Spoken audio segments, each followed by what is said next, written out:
और वीडियो की हम शुरुआत करें उससे पहले हम परम गायत्री मंत्र का जाप करेंगे। जी हाँ, आपने अभी तक गायत्री मंत्र सुना है, लेकिन इससे भी बढ़ के एक महामंत्र है परम गायत्री मंत्र, जो मंत्र आने वाले समय में हर हिंदू के घर में गूंजेगा, हर मुसलमान के घर में गूंजेगा, हर सिख, ईसाई, जैनी और बौद्ध के घर में गूंजेगा। जो परम गायत्री मंत्र सभी वेदों से, गीता जी से, कुरान से, पुराण से, बाइबल से और सिख भाइयों के गुरु ग्रंथ साहिब से प्रमाणित है।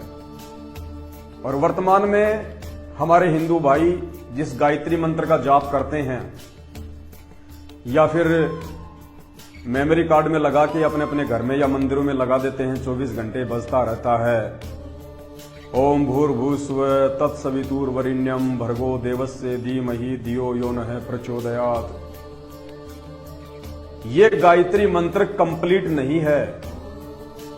इस गायत्री मंत्र के जाप करने से या 24 घंटे अपने घर में इसको बजाने से आपको किसी भी प्रकार का कोई भी लाभ अध्यात्म का नहीं मिलने वाला, क्योंकि हम हिंदुओं की, हम मुसलमानों की, हम जैनियों की, हम सिखों की सबसे बड़ी जो कमजोरी है वो एक ही है कि हमने आंख बंद करके अपने अपने धर्म गुरुओं पे विश्वास कर लिया। मुसलमानों ने आंख बंद करके काजी मुल्लाओं पे विश्वास कर लिया और काजी मुल्लाओं ने जैसा अज्ञान उनके सामने रख दिया वो उन्होंने स्वीकार कर लिया। हिंदू धर्म के मानने वालों ने, पंडित, ब्राह्मण, धर्मगुरु, इन्होंने जैसा ज्ञान हमारे को बता दिया उसी को हमने सर्वश्रेष्ठ मान के अपने जीवन में लागू कर लिया। जबकि ना तो मुसलमान धर्म के मुल्लाओं को मुसलमान धर्म के विषय में और कुरान शरीफ के विषय में कंप्लीट जानकारी है, और ना ही हिंदू धर्म के पंडित, ब्राह्मण और धर्म गुरुओं को हिंदू धर्म के विषय में, गीता जी के विषय में, चारों वेदों के विषय में, 18 पुराणों के विषय में कंप्लीट जानकारी नहीं है। अगर होती तो ये गायत्री मंत्र को इस प्रकार से दूषित ना करते, बदनाम ना करते, आधा अधूरा दुनिया के सामने पेश ना करते। ये गायत्री मंत्र कंप्लीट नहीं है, और यदि कंप्लीट नहीं है तो इसका बेनिफिट भी कंप्लीट नहीं मिलेगा। और यही कारण है 24 घंटे घरों में गायत्री मंत्र गूंजता रहता है, 24 घंटे मंदिरों में गायत्री मंत्र गूंजता रहता है, फिर भी सबके घरों में लड़ाई झगड़े, सब लोग जो है चोरी जारी, भ्रष्टाचारी, मिलावट, रिश्वतखोरी, कालाबाजारी, झूठ बोलना, 2 नंबर के धंधे करना, फिर भी लोगों का पेट नहीं भर रहा। यही कारण है कि आपकी भक्ति सही नहीं है। आपको इन अज्ञानी और नकली धर्म गुरुओं ने, चाहे वो किसी भी धर्म के हों, इन्होंने आपको जैसा भक्ति का पाठ पढ़ा दिया, आपने आंख बंद करके उसको स्वीकार कर लिया, जबकि शास्त्रों में इसके विपरीत लिखा हुआ है। तो जो गायत्री मंत्र वर्तमान में हिंदू परिवारों में गाया जाता है वो गायत्री मंत्र कंप्लीट नहीं है। असल में जो गायत्री मंत्र है वो संत रामपाल जी भगवान ने बताया। ये हमारे नकली धर्म गुरु ये गीता जी के 700 श्लोकों के विषय में क्या बताएंगे, ये चारों वेदों के हजारों श्लोकों के विषय में क्या बताएंगे, जब ये तुम्हारे को एक ढंग से गायत्री मंत्र भी सही प्रकार से नहीं बता पाए। उसमें भी इन्होंने तोड़ मरोड़ कर दी, हेराफेरी कर दी, अपना अज्ञान ठोक दिया। अरे आप यदि प्रधानमंत्री से पहले यदि आप उनको मुख्यमंत्री कह के संबोधित करोगे कि आइए मुख्यमंत्री जी, आइए आइए आइए आइए बैठिए, तो वो प्रधानमंत्री को कितना प्रसन्न होगा। प्रधानमंत्री को प्रधानमंत्री ही बोलना पड़ेगा। अगर आप उनको संबोधित करते हुए उनके नाम से पहले मुख्यमंत्री लगाओगे या फिर उनके नाम से पहले यदि आप सरपंच लगाओगे तो वो नाराज होगा। तो गायत्री जो मंत्र है वो एक वेद मंत्र है। यजुर्वेद अध्याय नंबर 36 का मंत्र नंबर 3 है ये। कान खोल के सुन लो जितने भी हिंदू भाई बहन हैं जो आंख बंद करके बैठे हुए हैं इन नकली धर्मगुरुओं के पीछे। जो गायत्री मंत्र आप अपने अपने घरों में चलाते हो, जिसका आप जी उच्चारण करते हो, ये गायत्री मंत्र यजुर्वेद का अध्याय नंबर 36 का मंत्र नंबर 3 है। और इस गायत्री मंत्र से पहले ओम शब्द नहीं लगता। यजुर्वेद अध्याय नंबर 36 मंत्र नंबर 3 को गूगल पे जाके सर्च कर लेना। अगर आपके घर में रखे हैं वेद तो यजुर्वेद को खोल के देख लेना। अध्याय 36 मंत्र 3, भूर्भुवस्सुवः तत्सवितुर्वरेण्यं भर्गो देवस्य धीमहि धियो यो नः प्रचोदयात्। ये मंत्र है। ये ओम किसने लगा दिया? किस मूर्ख ने अपनी अज्ञान सोच के आधार से इस मंत्र के आगे ओम लगा दिया? ये मंत्र पूर्ण परमात्मा की महिमा है, ये कबीर देव की महिमा है। और उस परमेश्वर की महिमा के आगे ओम शब्द लगाना उस परमेश्वर की बेइज्जती करना है। आपको पता है ये ओम मंत्र है किसका? गीता जी अध्याय नंबर 8 और श्लोक नंबर 13, ओम इति एक अक्षर ब्रह्म व्यवहारण माम अनुसमरण। ये ब्रह्म का मंत्र है। ब्रह्म कौन? मुसलमान धर्म में जिसको शैतान कहते हैं, ये ओम मंत्र शैतान का मंत्र है। हिंदू धर्म में जिसको काल कहते हैं, ये ओम मंत्र उस काल का मंत्र है। गीता जी अध्याय 8 श्लोक 13, ओम इति एक अक्षर, कि मेरा तो मात्र एक ओम अक्षर है। ओम इति एक अक्षर ब्रह्म व्यवहारण माम अनुसमरण, मेरे जाप करने का, मेरे स्मरण करने का।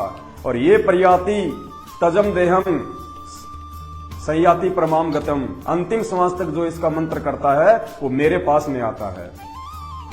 वो उसके ब्रह्म लोक में चला जाता है थोड़े समय के लिए, फिर वो नरक में भी जाता है। तो वेदों में जो ओम मंत्र, वेदों में जो गायत्री मंत्र जो लिखा हुआ है, अब गायत्री मंत्र तो इन नकली पंडितों ने नाम दे दिया, इन ब्राह्मणों ने नाम दे दिया, इन धर्म गुरुओं ने नाम दे दिया कि ये गायत्री मंत्र है। जबकि वेदों में जितने भी मंत्र लिखे हुए हैं, ये मंत्र भी वैसा ही एक मंत्र है। इस मंत्र का जाप करने से कोई अलग से लाभ नहीं मिलने वाला। ये तो उस परमात्मा की महिमा है, उस कबीर साहिब की महिमा है। तो वेदों में जो ये मंत्र है, यजुर्वेद अध्याय नंबर 36 का मंत्र नंबर 3, ये पूर्ण परमात्मा की महिमा है। और उस पूर्ण परमात्मा की महिमा से पहले यदि तुम शैतान का नाम लोगे, यदि तुम काल का नाम लोगे, यदि तुम ओम लगाओगे इस मंत्र से पहले, तो परमात्मा तुमसे कैसे जो है वो प्रसन्न होगा, तुमसे नाराज होगा। और यही कारण है किसी को कोई सद्बुद्धि नहीं है अध्यात्म को लेके।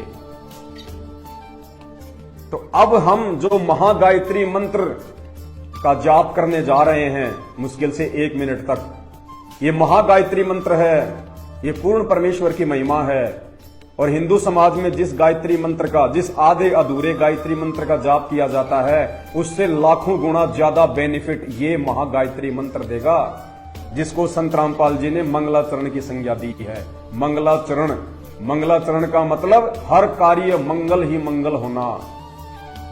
जब भी हम अपने घर से निकले, जितने भी हिंदू भाई हैं, जितने भी मुसलमान भाई हैं, जितने भी जैनी और बौद्ध भाई हैं, ये मंत्र सभी के लिए है। क्योंकि हम सब उस परमात्मा के बच्चे हैं, हम उस अल्लाह के बच्चे हैं, हम उस भगवान के बच्चे हैं, उस रब और गॉड के बच्चे हैं। वो एक ही है। और वो रब, वो गॉड, वो अल्लाह, वो परमात्मा आज धरती पर संत रामपाल जी के रूप में स्वयं प्रकट है। स्वयं जैसे राम और श्री कृष्ण एक मानव शरीर धारण करके आए थे, श्री विष्णु जी के अवतार थे, उसी प्रकार ये संत रामपाल जी, ये स्वयं पूर्ण अल्लाह है, पूर्ण परमात्मा है।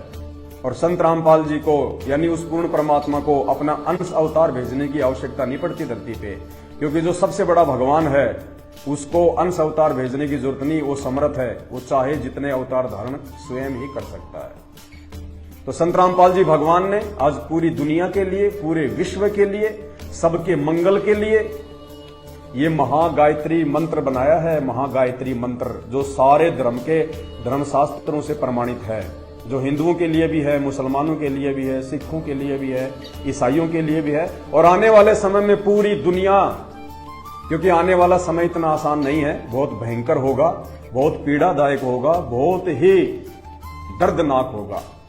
क्योंकि इंसान ने इस प्रकृति के साथ में छेड़छाड़ करके, खिलवाड़ करके, अपने भौतिक स्वादों की पूर्ति के लिए और अपने पैर पे जो है वो कुल्हाड़ी मार रखी है। ये प्रकृति आने वाले समय नंगा नाच नचाएगी, नंगा नाच। कोरोना आया था थोड़े दिन पहले, देखा होगा आपने, पूरी दुनिया को, पूरे विश्व को 3 महीने के लिए घरों में कैद कर दिया उस छोटे से वायरस ने, जो दिखाई भी नहीं देता। अरे 4 युगों का इतिहास याद कर लो, सतयुग, त्रेता, द्वापर और ये कलयुग चल रहा है वर्तमान में। 39 लाख वर्ष बीत चुके हैं सतयुग से लेके वर्तमान समय तक। क्या आज से पहले इन 4 युगों में एक दिन के लिए भी पूरा विश्व कभी बंद हुआ है क्या? और छोटे से वायरस ने, इस कोरोना ने 3 महीने के लिए पूरी दुनिया को घरों में कैद कर दिया। उस परमेश्वर ने, उस अल्लाह अकबर ने, उस परमात्मा ने, संत रामपाल जी ने ये दुनिया को छोटा सा एक ट्रेलर दिखाया है कि बच्चों सुधर जाओ, संभल जाओ, इन नकली धर्मगुरुओं से सवाल करने शुरू कर दो, अपने धर्मशास्त्रों को खोल खोल के देखना शुरू कर दो, आंख बंद करके किसी के ऊपर विश्वास मत करो, भक्ति और भगवान के विषय में यथार्थ जानकारी प्राप्त कर लो। इसलिए तुम्हारे को ये शिक्षा दी है वर्तमान में। ये सभी धर्मशास्त्र सभी भाषाओं में इसीलिए अनुवादित किए गए हैं कि तुम अपने आत्म कल्याण के लिए किसी के पीछे देखा देखी में ना चलो, बल्कि धर्मशास्त्रों को अपनी आंखों से पढ़ो, फिर निर्णय करो क्या सही और क्या गलत है। तो आने वाला समय कितना खतरनाक है, कितना जो है वो भयावह होगा, जब कोरोना में ये देवी देवता, मुसलमानों का अल्लाह और हिंदुओं के भगवान और अन्य धर्मों के सभी देवी देवता जब कोरोना में उनकी सहायता के लिए सामने नहीं आए, जब आगामी समय में कोरोना से भी बड़ी बड़ी आपदाएं आएंगी इस मानव जाति के ऊपर, तब कौन तुम्हारी रक्षा करेगा? कहां जाओगे? क्या खाओगे? उस समय पूरी दुनिया के सामने एकमात्र एक ही विकल्प होगा, और वो विकल्प होगा परम पूज्य सतगुरु रामपाल जी भगवान। सतगुरु रामपाल जी भगवान के अतिरिक्त दुनिया में आपको कहीं भी आपकी रक्षा का, अपने परिवार की सुरक्षा का ठिकाना दिखाई नहीं देगा।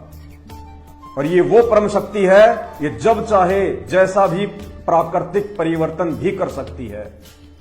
संत रामपाल जी चाहें तो कुछ भी कर सकते हैं। सतगुरु जो चावे सो कर ही, भरम पड़ो मत कोई, सेऊ धड़ पर शीश चढ़ाया पाछे कटी रसोई। अभी आपने सुदामा भिलनी की मीठी मीठी कहानियां सुनी है धर्मगुरुओं से, आपने भिलनी और राम की मीठी मीठी कहानियां सुनी है। जब वास्तविक कहानियां सुनोगे कि सेऊ और सम्मन कौन थे, तब आपको पता चलेगा कि भगवान क्या करता है और भगवान क्या कर सकता है। तो लाइव जुड़े सभी भाई बहनों से प्रार्थना है, वीडियो को ज्यादा से ज्यादा शेयर करें। मेरे वीडियो भले आपको थोड़े से टाइट लगते होंगे, थोड़े से आपको ऐसे लगते होंगे कि हमारी बुराई कर रहा है, लेकिन बुराई नहीं, ये सच्चाई है। और ये सच्चाई आपको एक दिन स्वीकार करनी पड़ेगी, वरना भाई ये मानव जन्म तुम्हारा बर्बाद हो जाएगा। ये बड़ी मुश्किल से परमात्मा एक मानव शरीर देता है भक्ति करवाने के लिए। अगर इस मानव शरीर से एक भगवान की पहचान करके हमने सही भक्ति नहीं करी, जो भक्ति हमारे धर्मशास्त्रों में वर्णित है, अगर हमने उन मंत्रों का जाप नहीं किया जो मंत्र हमारे धर्मशास्त्रों में वर्णित हैं, यदि हमने उस महान शक्ति को अपना गुरु धारण नहीं किया, जिस महान गुरु के विषय में गीता जी अध्याय नंबर 15 श्लोक नंबर 104, गीता जी अध्याय नंबर 4 श्लोक नंबर 34 महिमा कर रहा है, तो आपका जीवन बर्बाद हो जाएगा। और ये शरीर छूटने के बाद में ये काल, ये शैतान, चाहे हिंदू हो चाहे मुसलमान हो, ये सबको नरक में ठोकता है, सबको नरक में, और फिर अगले जन्म गधे कुत्ते सूअर के। तो भाई क्यों इतनी बड़ी आफत मोल ले रहे हो आप? संत रामपाल जी के YouTube पे जाके सत्संग सुनना शुरू कर दो। सृष्टि रचना संत रामपाल जी भगवान। जब तक आप सृष्टि रचना को नहीं समझोगे, आपको, चाहे आप मुसलमान हैं तो आप मुसलमान धर्म के विषय में कुछ भी नहीं समझ पाएंगे। अगर आप हिंदू हैं तो आप गीता और वेदों के बारे में कुछ भी नहीं समझ पाएंगे। आप जैनी हैं, बौद्ध हैं, सिख हैं, ईसाई हैं, आप कुछ भी नहीं समझ पाएंगे, और आपका मानव शरीर जो है ये बर्बाद हो जाएगा। देखो, ये धर्म किसी भगवान ने नहीं बनाए, ये किसी जो है अल्लाह के बनाए हुए नहीं है। मुसलमान भाई अगर ये सोचें कि मुसलमान धर्म, इस्लाम धर्म अल्लाह ने बनाया है, तो पहली बात तो ये बता दो उस अल्लाह का नाम क्या है, वो अल्लाह है कैसा। जब तुम्हें ये नहीं पता कि उस अल्लाह का नाम क्या है और वो जो अल्लाह है उसका रूप कैसा है, इंसानों जैसा है, जानवरों जैसा है, पहाड़ों जैसा है, नदियों जैसा है, वो पेड़ जैसा है, जब तुम्हें ये नहीं पता कि अल्लाह है कैसा, अल्लाह का नाम क्या है, तो फिर क्यों अल्लाह की वो दुहाई देते हो? सिर्फ देखा देखी में, दादा परदादा वैसे करते आ रहे, हम भी नहीं कर लिया, हमारे बाप दादा करते आए, हम भी कर रहे हैं, और हम करेंगे वो हमारे बच्चे करते रहेंगे। नहीं, जैसे मुसलमान समाज में ये खतना की जाती है, जब लड़का पैदा होता है तो उसकी जो इंद्री होती है, उसके आगे का जो हिस्सा होता है, थोड़ा सा वो काट दिया जाता है खाल को, और कहते हैं अब ये मुसलमान हो गया, इसकी मुसलमानी हो गई। अगर यही एकमात्र पहचान है एक इंसान की कि वो मुसलमान हो गया, अगर उसकी वो मुसलमानी नहीं करेंगे तो वो मुसलमान नहीं है, और अगर उसकी वो खतना हो गई तो इसका मतलब ये पक्का मुसलमान हो गया, तो भाई साहब जितने भी मुसलमान भाई हैं वो मुझे कमेंट्स में जवाब मुझे जो है वो जरूर दे। अगर वो खतना करने से व्यक्ति अगर मुसलमान माना जाता है तो आप मुझे ये बता दीजिए हजरत आदम की खतना क्यों नहीं की किसी ने? हजरत आदम जिसको तुम दुनिया का सबसे पहला इंसान मानते हो, हजरत आदम की खतना किसने की थी? उन्होंने तो कोई भी जो है वो खतना नहीं करवाई, ना उनके पुत्रों की जो है कोई वो खतना हुई थी। तो क्या हजरत आदम मुसलमान नहीं है? उसके बाद में जितने भी तुम्हारे जो पैगंबर है, जो तुम 1,24,000 मानते हो, वैसे तो 1,80,000 हैं पैगंबर, लेकिन तुम जो मुसलमान धर्म के मानने वाले भाई बहन हो वो 1,24,000 मानते हो।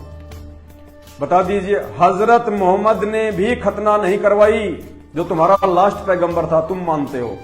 हजरत सुलेमान का भी कोई खतना नहीं हुआ, हजरत ईसा का भी कोई खतना नहीं हुआ। बताइए तो क्या वो मुसलमान नहीं थे? अगर उनकी मुसलमानी नहीं हुई थी तो क्यों तुम फिर उनको अपना पूर्वज कहते हो? क्यों तुम उनको मुसलमान कहते हो? इसका मतलब ये तरीका भी गलत है। एक मुसलमान होने का ये पहचान नहीं है, ये तरीका नहीं है। और दूसरी बात, जिसकी खतना नहीं होगी वो तो मुसलमान माना ही नहीं जाएगा, वो तो अल्लाह को प्यारा हो ही नहीं सकता, वो तो जन्नत में जाएगा नहीं। तो ठीक है, तुम्हारी बात मान लेते हैं कि वो मुसलमानी हो जाने से, वो खतना हो जाने से व्यक्ति मुसलमान बन गया। तो मुसलमान धर्म की जितनी भी औरतें हैं जो मेरी माता बहनें हैं, उनकी खतना कौन करता है? उनकी खतना क्यों नहीं होती? तो बिना खतना के वो कैसे मुसलमान बन जाएंगी? क्योंकि अल्लाह तक पहुंचने का तो एक ही मार्ग है, एक ही रास्ता है, एक ही भक्ति है। वो चाहे मुसलमान धर्म की, चाहे मेरी माता बहन करें, चाहे मेरे भाई बंधु करें। तो भाइयों की तो तुमने खतना कर दी, अब बहनों की खतना कैसे करोगे? तो बहन तो मुसलमान बनी नहीं। तो मुसलमान धर्म की साधना भी सही नहीं है, व्यर्थ है, शास्त्रों के अनुसार नहीं है, उस परमेश्वर के अनुसार नहीं है। इसी प्रकार हिंदू धर्म, अब हिंदू धर्म में आप देख लो, ये जितने भी संत महात्मा जो छापा तिलक लगा के चुंडित मुंडित होके, बड़ी बड़ी जटाएं, चोटी, दाढ़ी वाडी, कोई तो पीले कपड़े पहन के बैठा, कोई लाल कपड़े पहन के बैठा, कोई धूने पे तप रहा है, कोई ऊपर को पैर कर रहा है, कोई भांग पी रहा है, कोई सुल्फा पी रहा है। अरे ये भगवान प्राप्ति के मार्ग है क्या? है? अगर इसी प्रकार से अगर भक्ति होती है तो फिर हिंदू समाज तो भगवान के पास में जा ही नहीं सकता, क्योंकि आम हिंदू समाज तो ये ढोंग, ये पाखंड ये कर ही नहीं सकता। तो ये तुम्हारी साधना भी ये गलत है, सही नहीं है, उस परमात्मा तक पहुंचने की साधना नहीं है, वैकुंठ में जाने की साधना नहीं है। जैन समाज को देख लीजिएगा आप। अब जैन समाज में इनके जो साधु संत महात्मा हैं, जो नंगे होके घूमते हैं, जो अपने शरीर के बालों को पाड़ते हैं अपने हाथों से, अपनी दाढ़ी को पाड़ लेते हैं अपने हाथों से, क्या ये भगवान प्राप्ति का मार्ग है? मतलब जैन धर्म की जो सर्वश्रेष्ठ साधना है, उनके अनुसार उनके जो ऋषि महात्मा साधु संत जो नंगे होके घूमते हैं, वो साधना सर्वश्रेष्ठ है। क्योंकि आम जो जैन समाज है वो तो उनके जैसी साधना ही नहीं कर सकता। तो सबसे अच्छी साधना यदि हम माने जैन समाज की, तो उनके जो धर्म गुरु हैं, उनके जो जैन मुनि हैं, जो हाथ में वो मोर पंखा जो है वो लेके, वो झाड़ू सी, और ये नंगे होके चलते हैं, नंगे रहते हैं। इसका मतलब जैन समाज में यदि आपको मोक्ष प्राप्ति करनी है, यदि आपको मुक्ति चाहिए, तो जैन समाज के लोगों को भी उसी प्रकार से साधना करनी पड़ेगी जिस प्रकार से उनके धर्मगुरु कर रहे हैं। क्योंकि अगर नंगे रहने से भगवान मिलता है, परमात्मा मिलता है, मुक्ति मिलती है, इसीलिए तो नंगे रहते हैं। तो बताइए भाई साहब, आम जैन समाज को मुक्ति कहां से मिलेगी? मिल ही नहीं सकती, क्योंकि मुक्ति का मार्ग तो उनके धर्मगुरु बता रहे हैं कि बेटा नंगा होके रहना पड़ेगा, अपनी दाढ़ी के बाल खींच खींच के पाड़ने पड़ेंगे, सिर के बाल पाड़ने पड़ेंगे। तो आम जैनी व्यक्ति तो मुक्ति प्राप्त कर ही नहीं सकता, वो तो 84 में जाएगा। क्योंकि असली साधना तो वो है जो उनके धर्मगुरु उनको करके दिखा रहे हैं। और चलो भाई, थोड़ी बहुत हिम्मत करके अगर हमारे जैनी भाइयों ने अगर अपने वस्त्र भी अगर उतार दिए, अपने सर के, अपनी दाढ़ी के बाल भी खींच खींच के पाड़ लिए, तो चलो उनके अनुसार मान लेते हैं, उनकी तो मुक्ति हो गई, क्योंकि उन्होंने अपने धर्मगुरु के अनुसार उन्होंने साधना की। अब जैन धर्म की जो मेरी माता बहनें हैं, अब वो कैसे नंगी होके घूमे? और जब तक नंगी होके घूमेंगे नहीं, तब तक उनको मुक्ति उनको मिल नहीं सकती, क्योंकि चाहे स्त्री हो चाहे पुरुष हो, भगवान तक जाने का मार्ग तो एक ही है, साधना तो एक ही है। तो जैन धर्म की साधना भी बेकार है, व्यर्थ है, शास्त्रों से कोई प्रमाणित नहीं है, व्यर्थ है, फालतू की है। इसीलिए आज उस पूर्ण परमात्मा अल्लाहू अकबर, वो भगवानों का भगवान, वो सृष्टि का रचनहार, वो कादर परमात्मा, वो रहनुमा अल्लाह आज स्वयं संत रामपाल जी के रूप में धरती पे अवतरित हुआ है, वो प्रकट हुआ है। और उस अल्लाह ने, संत रामपाल जी भगवान ने टीवी चैनलों पे, साधना टीवी चैनल पे रोजाना रात्रि 7:30 से 8:30 तक उनके सत्संग आते हैं सभी धर्मों के ऊपर। मैं आपको वही बातें बता रहा हूं जो बातें संत रामपाल जी ने बोल रखी हैं अपने सत्संगों में, हमारे धर्मशास्त्रों को खोल खोल के दिखा के। मुझे ये ज्ञान कहां से प्राप्त हुआ?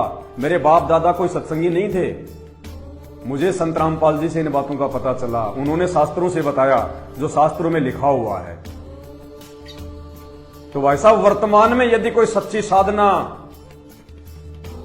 किसी भी धर्म के व्यक्ति को यदि मुक्ति प्राप्त करनी है, मोक्ष प्राप्त करना है, मुसलमान को वास्तव में यदि अल्लाह की प्राप्ति करनी है और मरने के बाद यदि इसको जन्नत में जाना है, तो संत रामपाल जी को अपना गुरु बनाना पड़ेगा। संत रामपाल जी के पास में ही वो यथार्थ मंत्र हैं, वो 3 समय की आरती हैं, वो महागायत्री मंत्र का जाप है, जो आपकी कुरान शरीफ की आयतों से लाखों गुना ज्यादा जो है वो प्रभावशाली है।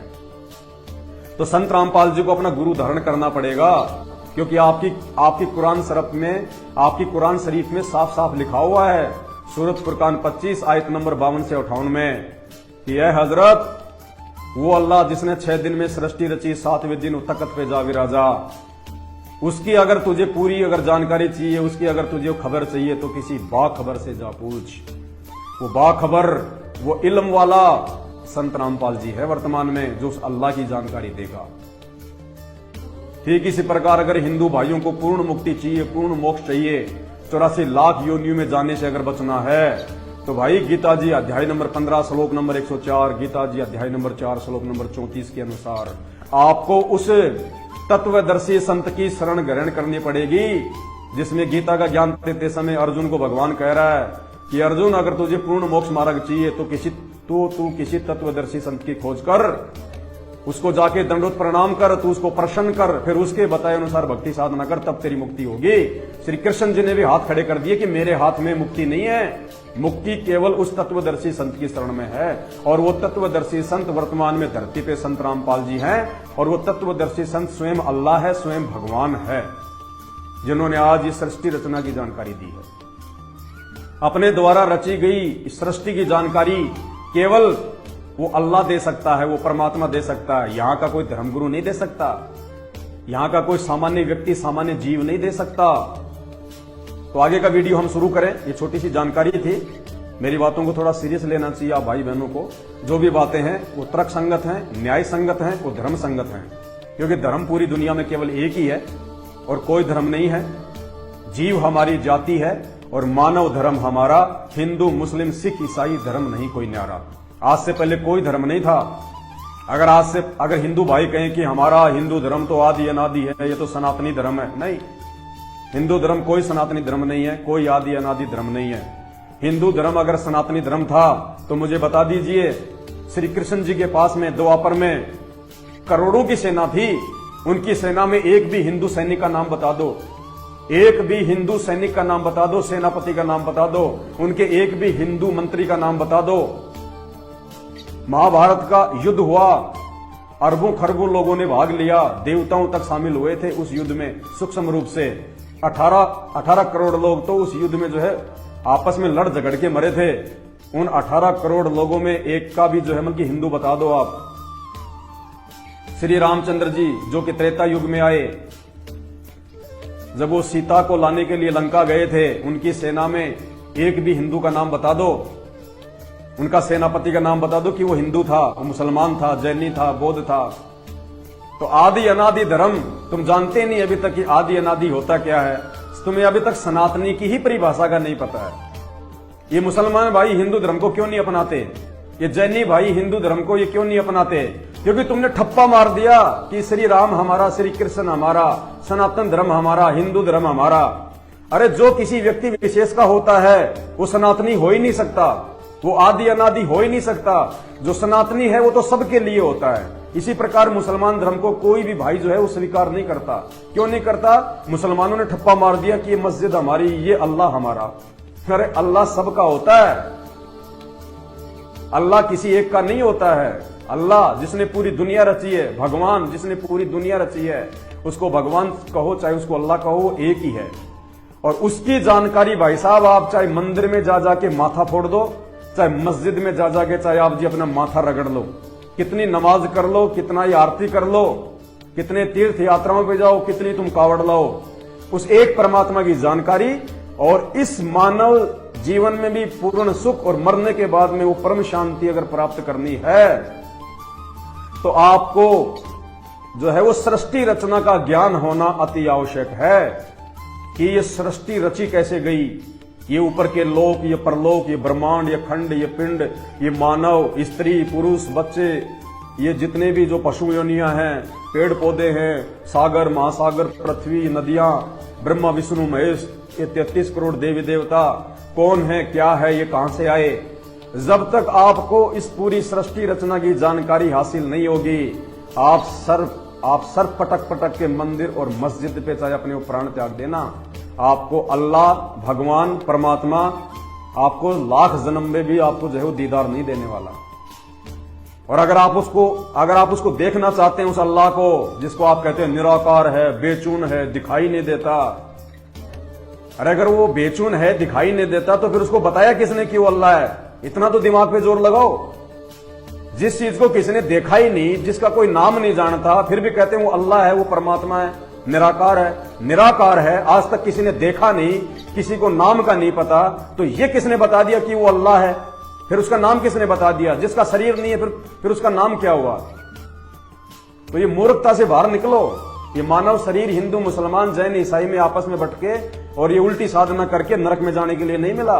ये मानव शरीर एक परमात्मा की पहचान करके और फिर उसकी शास्त्रों के अनुसार, क्योंकि भगवान की जानकारी और भक्ति की जानकारी केवल आपको शास्त्रों से मिलेगी, दुनिया में और कोई जगह नहीं है। कोई भी धर्मगुरु आपको नहीं बता सकता। जितने भी बैठे हैं गांव गांव में, नगर नगर में, कि तिलक छापा लगा के, चुंडित मुंडित, गले में रुद्राक्ष की माला पहन के, ये मुल्ला मौलवी, ये काजी, ये पास्टर, ये आपका जीवन बर्बाद कर रहे हैं ये लोग। इनके माथे पे जो चंदन का जो टीका लगता है ना, वो चंदन भी तुम्हारे दान धर्म के जो है वो पैसों से आता है। ध्यान रखना इस बात का। ये मुसलमान धर्म के मुल्ला मौलवी काजी जो अपनी मूछें कटवाते हैं, जो दाढ़ी को सेट करवाते हैं, ये नाई को जो पैसे देते हैं ना, ये आपके दान धर्म से आते हैं, ये आपके चंदे से आते हैं। तो ये क्यों आपको सच्चाई बताएंगे? इनका तो बढ़िया रोजगार चल रहा है, बढ़िया इनका धंधा चल रहा है। भाड़ में जाओ तुम, चाहे नरक में जाओ मरने के बाद में, चाहे कहीं भी जाओ, इनका तो बढ़िया काम चल रहा है। तो भाई और बहनों, इस भ्रमणा से बाहर निकलो। परमात्मा अल्लाह आज धरती पे आया हुआ है और उसका नाम संत रामपाल जी भगवान है। संत रामपाल जी भगवान, ये बात आज नहीं तो कल जब आपके ऊपर आपत्तियां आएंगी और जब आपको ना तो वो अल्लाह बचाने आएगा, ना आपको भगवान बचाने आएगा, ना मंदिर बचाएगी, ना मस्जिद बचाएगी, ना राम बचाएगा, ना श्री कृष्ण बचाएगा, ना ये 33 करोड़ देवी देवता बचाएंगे। और अभी आने वाले दिनों में लाइव आके आपको बताएंगे इन्हीं शास्त्रों से क्या करोगे तुम स्वर्ग में जाके, क्या करोगे तुम जन्नत में जाके। यहां से भी ज्यादा लड़ाई झगड़ा रात दिन वहां पे देवताओं का, राक्षसों का, ब्रह्मा विष्णु महेश का आपस में लड़ाई झगड़ा चलता रहता है। वहां पे 24 घंटे राक्षस देवताओं पे हमला कर देते हैं, देवता वहां से भाग जाते हैं छोड़ छाड़ के, अपने बाल बच्चे, अपनी औरतें, राक्षस उनके जो है आसन पे बैठ जाते हैं, राज करते हैं। और देवता क्या करते हैं? फिर जंगलों में जाते हैं, हजारों साल तक छुपते रहते हैं, फिरते रहते हैं। क्या करेंगे वहां जाके? यहां से भी ज्यादा उल्टा सिस्टम है वहां पे, यहां से भी ज्यादा गंदगी है ऊपर के लोगों में। तो आज हम वीडियो की अब शुरुआत करते हैं। छोटी सी भूमिका थी आप लोगों को थोड़ा जगाने के लिए, थोड़ा सा बताने के लिए। तो अब हम उस महागायत्री मंत्र का जाप करते हैं, जिस गायत्री मंत्र को हमारे हिंदू धर्म गुरुओं ने उल्टा सीधा करके और हिंदू समाज को दे दिया कि ये लो, ये गायत्री मंत्र है। वो गायत्री मंत्र नहीं है, वो दुखदायी मंत्र है, वो दुखदायी मंत्र है। उसका जाप करने से तुम्हारे ऊपर संकट आएंगे, क्योंकि वो मंत्र सही नहीं है। सही मंत्र संत रामपाल जी ने बताया है कि ये सही मंत्र यजुर्वेद अध्याय नंबर 36 का मंत्र नंबर 3 है, जिससे पहले ओम शब्द नहीं है। अरे वेदों में महिमा परमात्मा की, और ओम मंत्र जो है वो काल का, वो शैतान का। अब भगवान की महिमा से पहले यदि तुम उस शैतान का नाम लगाओगे, तुम उस काल का नाम लगाओगे, तो कैसे वो गायत्री मंत्र बन जाएगा? कैसे तुम्हारे घर में मंगल होगा? दुख आएंगे, तकलीफें आएंगी, संकटों में आओगे, और आ भी रहे वर्तमान में, ये हो रहा है सबके साथ में। तो उस पूर्ण परमात्मा अल्लाहू अकबर ने, संत रामपाल जी भगवान ने सभी धर्मों के सभी शास्त्रों से निकाल के जो परम गायत्री मंत्र दिया है, 11 जो चौपाइयां हैं, उस परम गायत्री मंत्र का अब हम जाप करेंगे। उसके बाद में फिर हम आगे का लाइव वीडियो शुरू करेंगे। और आज का हमारा लाइव वीडियो ये देख रहे हैं आप भाई साहब, ये अमोघ लीला प्रभु, बताओ खुद ही ये प्रभु बन बैठे। छोड़ दो श्री कृष्ण जी की भक्ति, छोड़ दो श्री रामचंद्र जी की भक्ति, वो प्रभु वो पुराने हो चुके हैं, अब ये नए प्रभु आ गए हम हिंदुओं के लिए। अमोघ लीला प्रभु, अभी थोड़ी देर बाद में दिखाएंगे इसके विचार, ये कितना ये धर्म को जानते हैं, कितना ये शास्त्रों को जानते हैं। आज का वीडियो इन्हीं को डेडिकेट है। इनके जो समर्थक है ना, ध्यान से सुनना, कान खोल के, कहां गलतफहमी में जी रहे हो। तो अब हम उस परम गायत्री मंत्र मंगलाचरण का जाप करेंगे। बंदी छोड़ सतगुरु रामपाल जी भगवान की जय हो। बहुत सारे भाई कहेंगे भाई ये बंदी छोड़ क्या होता है? ये रामपाल जी के जितने भगत हैं उनके नाम से पहले लगाते हैं बंदी छोड़। अरे बंदी छोड़ का मतलब होता है जो बंधनों से छुड़वा दे, जो कर्मों के बंधनों से छुड़वा दे। जिन कर्मों के बंधनों से श्री राम और श्री कृष्ण जी अपने आप को नहीं छुड़वा पाए, ना उनके गुरु वशिष्ठ और दुर्वासा जी उनको छुड़वा पाए, ना हिंदू और मुसलमान समाज को वर्तमान में उनके धर्मगुरु छुड़वा पा रहे। जिसकी मौत आनी है तो आनी है, जिसका एक्सीडेंट होना है तो होना है, जिसके घर में अमंगल होना है तो होना है, जिसकी आंखों के सामने बेटा मरना तो मरना है, बेटी मरनी है तो मरनी है, काम धंधा फैल होना है तो होना है। उन कर्मों को जो धर्मगुरु नहीं काट सकते, उन कर्मों को श्री राम और श्री कृष्ण नहीं काट सकते, उन कर्मों को मुसलमानों का जो अल्लाह है वो नहीं काट सकता। उन कर्मों को संत रामपाल जी चुटकियों में अपनी भक्ति से, अपनी साधना से, क्योंकि पूर्ण पुरुष है, पूर्ण गुरु है, और इनके पास जो भक्ति है वो पूर्ण भक्ति है, सत भक्ति है। इनके जो मंत्र हैं यथार्थ मंत्र हैं, ये मंत्र ऐसे काम करेंगे चुटकियों में।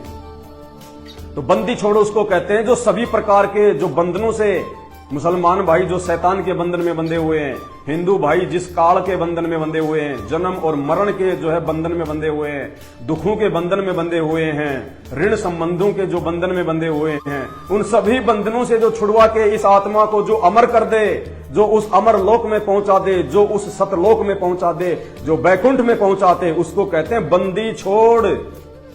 तो बंदी छोड़ वर्तमान में इस पूरी धरती पे एकमात्र संत रामपाल जी है और कोई नहीं है। ये जितने भी शंकराचार्य, मठाधीश, महंत, संत महंत, 1008 की उपाधि के हैं, ये परम ज्ञानी, महाज्ञानी, चुंडित मुंडित, रुद्रास की मालाएं, पता नहीं क्या क्या स्वांग धारण करके बैठे रहते हैं। मुसलमान धर्म के मुल्ला मौलवी, ये काजी, कुछ नहीं, सब आपका जीवन बर्बाद कर रहे हैं। ये खुद बंधनों में बंधे हुए हैं, ये खुद आपके दान धर्म के ऊपर अपना परिवार जो है वो पाल रहे हैं, ये अपना पेट पाल रहे हैं। तुम्हारे बंधन कहां से काट देंगे? जिस दिन तुमने इन लोगों को दान धर्म देना इनको बंद कर दिया, ये खुद जो है बंधन में बन जाएंगे। इनको जाके रिक्शा पे सब्जियां लगानी पड़ेंगी, इनको ऑटो रिक्शा चलाना पड़ेगा फिर अपना पेट पालने के लिए। तो खुद ये बंधनों में बंधे हुए हैं। तो अब हम उस परम गायत्री मंत्र का, महागायत्री मंत्र, जिसको संत भाषा में जिसको मंगलाचरण कहा गया है, उसका हम जाप करेंगे जो संत रामपाल जी ने दिया है। बंदी छोड़ सतगुरु रामपाल जी भगवान की जय हो। गरीब नमो नमो शतपुरुष को नमस्कार गुरु की नहीं, सुर नर मुनि जन साधुआ संतों सर्वस दीन ही, सतगुरु साहिब संत सबे दंडोतम प्रणाम। आगे पीछे मध्य हुए तिनको जा कुर्बान, नराकार निर्विषम काल जाल भय भंजनम, निर्लेपम निज निर्गुणम अकल अनुपदे सुन धुनम। सोहम सुरति समापतम सकल समाना नीरतल, उजल हिरंबर हरदम बेपरवा अथाह।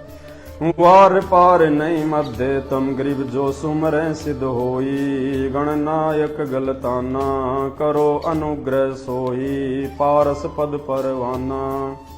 आदि गणेश मनाऊं, आदि गणेश हिंदू भाई सिर्फ पार्वती पुत्र शंकर पुत्र गणेश जी को पूजते हैं। वो खाली एक गण है, शंकर भगवान का छोटा सा एक वो गण है। यहां क्या नाम सुना आपने? आदि गणेश मनाऊं।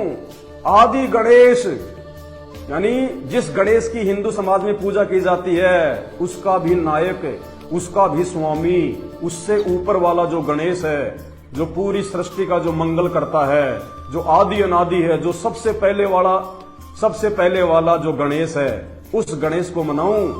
आदि गणेश मनाऊं। गणनायक देवन देवा। जिस गणेश की पूजा, जिस आदि गणेश की पूजा शंकर और पार्वती जी का जो पुत्र है जो गणेश, वो भी उसकी पूजा करता है, उस गणेश को मनाए जाने की बात हो रही है यहां पे, क्योंकि ये परम गायत्री मंत्र है। परम गायत्री आदि गणेश मनाऊं। गणनायक देवन देवा। चरण कमल लो ल्याऊं। आदि अंत करूं सेवा।